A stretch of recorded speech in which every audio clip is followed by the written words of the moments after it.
Varicose veins కి సరైన చికిత్స కోసం సంప్రదించండి ఎవిస్ హాస్పిటల్. నమస్తే అమ్మా. నమస్తే అమ్మా. అమ్మ, కమెంట్ బాక్స్ లో ఒక ధర్మ సందేహం చూశాను. మిమ్మల్ని అడుగుతానన్న ఎలా కడిగి పడేస్తారని నాకు డౌట్ వస్తుంది. ఇల్లు తుడిచి స్నానం చేయాలా, స్నానం చేసి ఇల్లు తుడవాలా అన్నది ఒక క్వశ్చన్. అమ్మా, ఇల్లు తుడుస్తున్నారు అందరూ వాళ్ళంతటా వాళ్ళు పని వాళ్ళు లేకుండా? తుడట్లేదు అనుకోండి, మరి ఇంకా ఇళ్లలో అంటే ఇక్కడ ఎక్కడ వరకు వస్తుందో నేను చెప్తా. పని వాళ్ళు లేకుండా వీళ్ళే ఇల్లు తుడుస్తున్నారు అన్నది మొదటి మాట. ఒకవేళ పని వాళ్ళు ఉన్నా చాలా మంది ఇప్పటికి కూడా చాలా మంది దేవుడి గది అవి వాళ్ళే చుమ్ముకుంటారు. వంటగది కాకపోయినా దేవుడి గది వరకు వాళ్ళే శుభ్రం చేసుకుంటారు. వంటగది కూడా మేము దేవుడికి నైవేద్యం పెడతాం గనక మేమే శుభ్రం చేసుకుంటాం, పని వాళ్ళు రావడం దేనికని చేసుకునే వాళ్ళు ఉన్నారు. వీళ్ళ అంటే మనం వెలిగించాం కదమ్మా, అసలు స్టవ్ కూడా ఆన్ చేయం కదా, తుడబందే. ఎందుకు ఆన్ చేయరమ్మా? కాఫీలు టీలు తాగు కదా చేసుకుంటాం పనులన్నీ. వంటకైతే చెయ్యం గాని కాఫీకి పెట్టుకుంటాంగా, పెట్టుకోరా? అంటే కాఫీ కూడా వాళ్ళు ఇల్లు తొడవకుండా స్నానం చేయకుండా కాఫీ తాగని వాళ్ళు ఉన్నారా? మేమైతే ఉన్నామమ్మా. మా అత్తగారు ఒప్పుకోరు అసలు. కొంత జాతి ఉంది ఇంకా. అదే అంటున్నారు, ఉన్నారు. అంటే కాఫీకి కూడా తాగరా? స్నానం చేయకుండా? స్నానం కాదమ్మా, ఇల్లు తొడవడం విషయం. అది అంటే ఇప్పుడు ఏమైంది? అర్థం ఏమైంది ఇప్పుడు చెప్పండి. అందుకే నేను అడిగింది, ఏమైంది? కాఫీ స్నానం చేశాక కాదు, ముందరే తాగుతారు కదా, తాగే స్నానం చేస్తారు కదా. అంటే ఇల్లు చిమ్ముకున్నాక స్నానం చేస్తున్నారు, తప్పేం లేదు. ఎందుకంటే మనమే ఇల్లంతా చిమ్ముకోవాల్సి వచ్చినా, బంటిల్లు పెద్దదిగా ఉండి బాగా దుమ్ము పొట్టి నిన్నటి రోజున ఏదో చాలా పనులు అయ్యి ఎక్కువసేపు, మామూలుగా అయితే 5 నిమిషాల్లో అయిపోతుంది, కానీ కొంచెం ఎక్కువగా ఉంటే అన్ని చేస్తే ఎక్కువసేపే పడుతుంది. అట్లా చేసుకుంటే చెమట పడుతుంది కదా, అందుకని తర్వాత స్నానం చేయొచ్చు అని అనుకుంటా. అసలు కాన్సెప్ట్ అది అంతకన్నా ఇంకేం లేదు. కాకపోతే దేవుడి గది మాత్రం స్నానం చేశాక చిమ్ముతారు. అసలు అది మనం ఇంకా బ్లడ్ లో అది లేదు, లోపలికి వెళ్ళాం కదమ్మా, దేవుడి గదిలోకి వెళ్ళము అంటే పొద్దున్న లేచాక వెళ్ళాం. సాయంకాలం అయితే స్నానం చేయకపోయినా పొద్దున స్నానం చేసుకుంటాం వెళ్ళి పెడతాము. లేదు దేవుడి దగ్గర ఉన్న కుంకుమ భరణ కావాలో ప్రసాదం తీసుకోవాలో అంటే మరీ 1-2 పనులు చేసిన బట్టలు కాకపోతే పెడతాం, అంతే కదా, అంతే వెళ్ళి తెచ్చుకుంటాం. కనుక ఇక్కడ అర్థమైపోయింది, మిగిలినటువంటి చోట కూడా ఇల్లంతా స్నానం చేసి తుడవాలంటే ఎక్కడ కుదురుతుందమ్మా? అప్పటికి ఎప్పుడవుతుంది? 8కో 9కో అవుతుంది. పిల్లలందరు లేవాలి, ఇంట్లో వాళ్ళందరు లేవాలి, అప్పుడు కదా, అంతే కదా.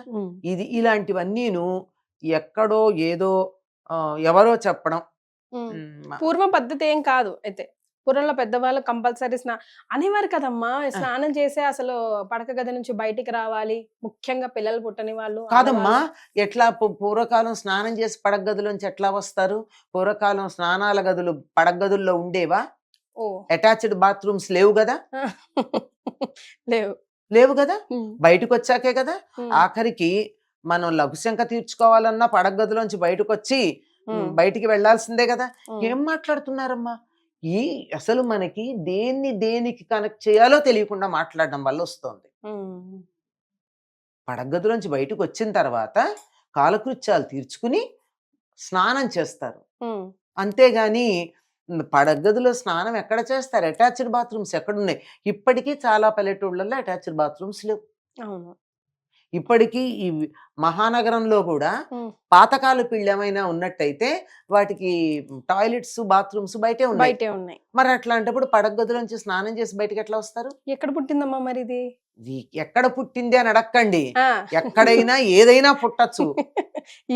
వినేవాళ్ళు ఉంటే చెప్పేవాడు ఏదైనా చెప్తున్నాడమ్మా. అది నేను చెప్పేది సెన్సిబులా లేదా అని ఆలోచించుకోవటం లేదు, చెప్పేవాడు సరిగ్గా చెప్తున్నాడా లేదని వినేవాళ్ళు ఆలోచించుకోవటం లేదు. స్నానం పడగదిలో స్నానాల గది అటాచ్డ్ లేనప్పుడు స్నానం చేసి బయటికి ఎట్లా వస్తారు? వంటింట్లో కూడా రాకూడదు అని ఎక్కడా లేదమ్మా. వంట చేయకూడదు అంటే పూర్వం పొయ్యి గట్టు వేరే ఉండేది, చిన్న మామూలే నేల మీదే ఉన్న పొయ్యి, ఆ పొయ్యి కొంచెం ఇది ఎత్తుగా ఉండి దాని మీద పొయ్యి ఉండ, ఆ ప్రాంతానికి వెళ్ళరు, మిగిలినంతా తిరుగుతారు. తిరగకుండా ఎట్లా కుదురుతుంది? రాత్రి తిని పట్టిన అంటగిన్నెలు ఎంగిలి గిన్నెలు బయట వెయ్యాలి అంటే స్నానం చేశాక ఎంగిలి పళ్ళాలు ముట్టుకోరు కదా. మరి కొంచెం ఎవరికి వాళ్ళు ఎవరో చెప్పారని కాదు, మన అనుకూలం, మన సౌకర్యం, మన మనసు చెప్పింది, వీటన్నిటిని కూడా చేసుకోవాలి. ఇవన్నీ చేశాక స్నానం చెయ్యండి. లేదు నాకు స్నానం చేస్తే గాని వంటిల్లు చిమ్మవటానికి వీలు లేదు అని ఎవరికైనా మనసులో ఉంటే ముందు రోజు రాత్రి అన్నీ బయట పెట్టేసుకోండి. మరి ఎవరికి వాళ్ళు వాళ్ళకున్న సౌకర్యాన్ని బట్టి వాళ్ళకున్నటువంటి వీలుని బట్టి ఏర్పాట్లు చేసుకోవాలి. ఎవరో ఏదో చెప్పారని ఎట్లా కుదురుతుంది? వాళ్ళు ఎవరో ఆగ్నేయంలో ఇది పెట్టుకోవాలి, స్టవ్ పెట్టుకోవాలి అని చెప్పారట. ఫ్లాట్ లో ఆగ్నేయంలో వాళ్ళకి సింహద్వారం ఉంది. ఆయన క్లోజ్ చేసి బాత్రూమ్ క్లోజ్ చేసి బాత్రూమ్ తలుపు తెరిపించి బాత్రూమ్ ని ఫ్లాట్ చేసి అట్నుంచి ఎంట్రన్స్ పెట్టుకున్నాడు ఫ్లాట్ లో.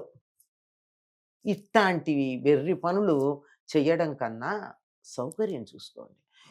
ఎందుకు చెప్తారు అంటే సాధారణంగా చీపురుతో ఇళ్ళు చిమ్ముతాం, చెత్త తీస్తాం గనక చీపురు ముట్టుకుంటే చేయగడుక్కోమంటారు. చేయగడుక్కోమంటే స్నానం చేయమనా? మరి కాదు కదా. పైగా చీపురికి ఇంకో పేరు ఉంది, శ్రీ మహాలక్ష్మి అంటారు. అవునమ్మా. చీపురిని కాలుతో తన్నకూడదు, ఎడం చేత్తో తీయకూడదు, చాలా జాగ్రత్తగా చూసుకోవాలి. మరి అంత శ్రీ మహాలక్ష్మి లాగా చేసేటటువంటి చీపురిని ముట్టుకుంటే పనికిరాదని ఎలా అంటాం? అదే కదా ప్రశ్న, అదే కదా. శ్రీ మహాలక్ష్మిని స్నానం చేయకుండా ఎలా ముట్టుకుంటావు? రాత్రి wife and husband private time తర్వాత స్నానం చేయకుండా వచ్చి ఎలా ముట్టుకుంటావు? అక్కడే కదా క్వశ్చన్ వస్తుంది. అదా ప్రశ్న. అట్లా ఏం లేదు. మరి చిన్నపిల్లలు దేవుడితో సమానం.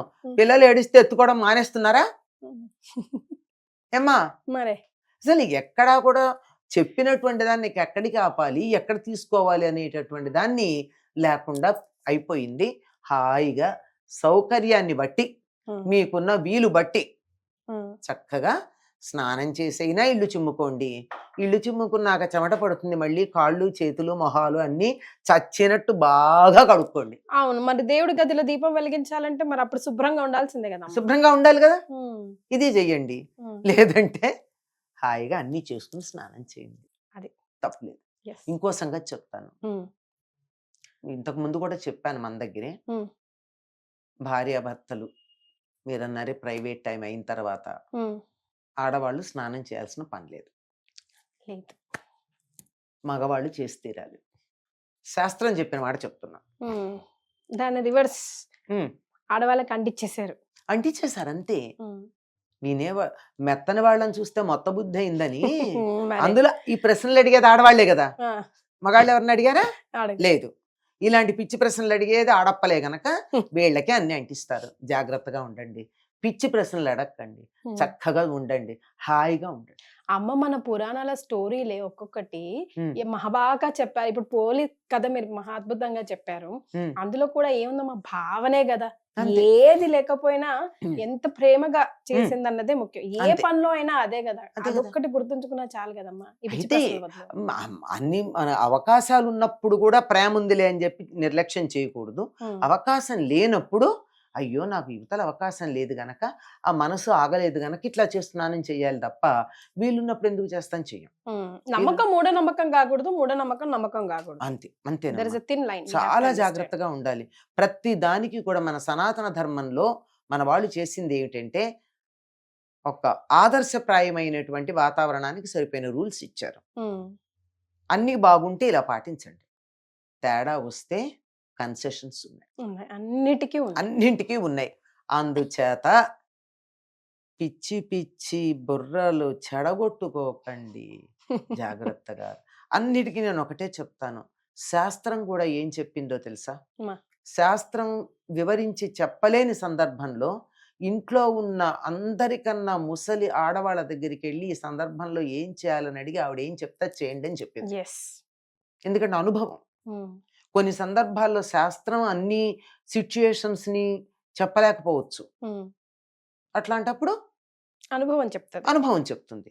అందువల్ల ఇంట్లో మీ అమ్మ గాని, మీ అత్తగారు గాని, మీ నాయనమ్మ గాని, మీ అమ్మమ్మ గాని వాళ్ళని అడిగి వాళ్ళు చెప్పినట్టు చేయండి, జీవితంలో బాగుపడతారు.